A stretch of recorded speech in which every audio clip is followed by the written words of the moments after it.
coming in at number 10, it's a long way to scroll. Julian Castro is the first one in the top 10 at number 10.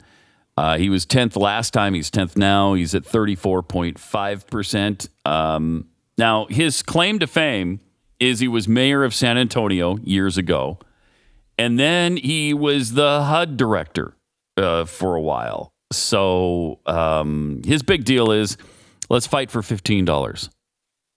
Okay, that's your big campaign issue is we're going to do the minimum wage at $15 an hour. So good luck for closing down every single fast food joint in America. Yeah, no. Have you been to McDonald's lately? That barely needs people anymore. I will tell you that I don't think that's his big deal. I think his big deal is I'm young, I'm good looking, and I've been groomed by the Obama administration to be a young, good looking Hispanic candidate. He's really, though, despite all of that he has going for him, and he did seem to be like the heir apparent to Obama at one point. They used to talk about him as if he was the next big thing, and that just hasn't really materialized for him yet. I don't think you can do that anymore. I was watching a speech by Mitt Romney, and I thought, that seems like so 1965. Doesn't it, though? I just don't. Yeah, it just doesn't seem like those are the kind of people that are going to be leading us.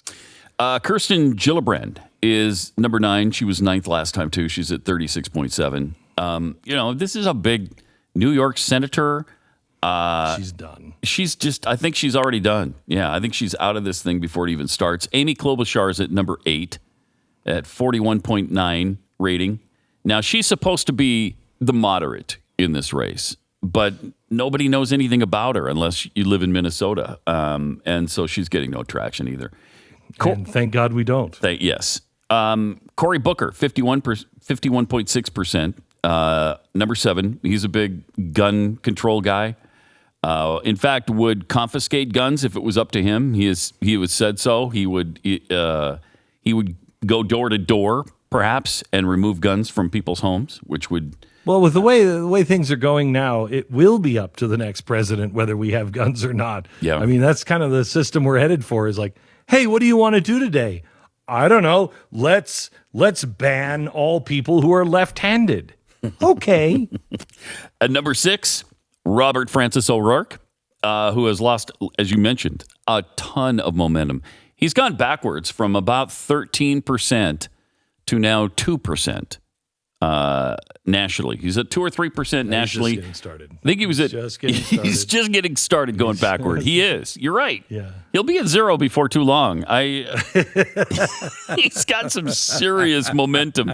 Did you see the turnout at the church he spoke at yesterday in Iowa? Yeah, there's like nobody there. No one was there. And it's interesting that it happened to be in Waterloo, Iowa. That may be his Waterloo. He is going the wrong way.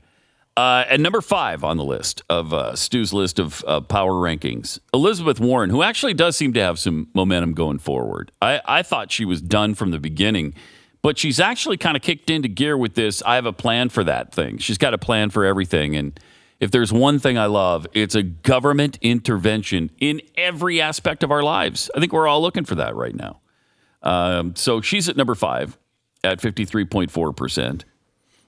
Kamala Harris is at number 4, 65.9%. She wants equal pay for women. Of course, she continues to beat that dead horse that women make 79 cents on the dollar for every dollar that men make. And it's just so dishonest. I can't take the dishonesty of either side, but it's usually the left that is just lying to people. Well, to the extent that even the Washington Post has discredited and given it 2 or 3 Pinocchios. They've called it essentially a lie. It's not true. There's too many factors that go in that they don't take into account, and they continue to hammer these numbers that just aren't accurate.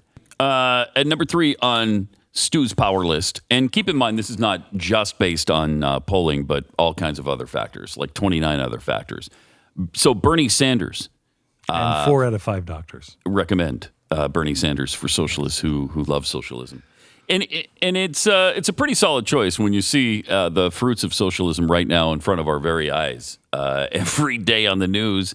And you see that they can't even take showers anymore in Venezuela. Showers are a luxury in Venezuela. But if you want that here in the United States, vote Bernie Sanders, who's number 3 this week on the power rating, 69.2%. Can I tell you, we're going to get into what Bernie Sanders said about socialism and the lies that are coming out of his mouth with the audio proof that he deserves a couple of Pinocchios. Okay, so at number 2, this is a surprise, but he does seem to have momentum right now. Pete Buttigieg at number 2. He's up from 4th last time, but so obviously he doesn't have the numbers. I think in Iowa he's got his best showing so far. He was at 14%, if I'm not mistaken. It was Biden 24, Bernie 16, Elizabeth Warren 15, and Buttigieg 14. So that's pretty impressive. This is from a guy who was the mayor of South Bend, Indiana, and nobody's ever heard of until 2-3 months ago. But he's really well spoken. He's really smooth on the campaign trail. He seems to be reasonable. I think he's just as extreme as the rest, but he just says it better. Yeah, he is. Yeah, he seems normal. However, let me just say this. We learned this from Barack Hussein Obama. America's never going to elect a guy with a funny last name.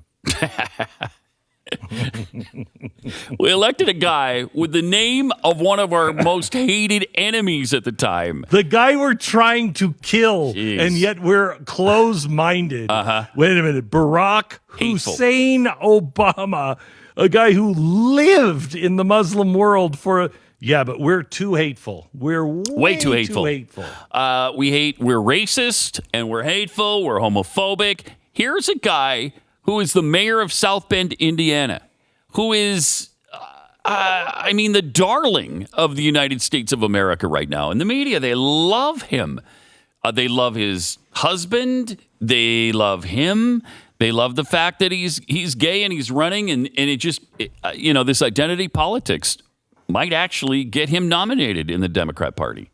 I think it could happen. At the beginning of this, I didn't think there's any way Pete Buttigieg would even raise to 5%. And here he is. Here he is at number 2 on the power poll. And then, of course, obviously, Joe Biden, number 1.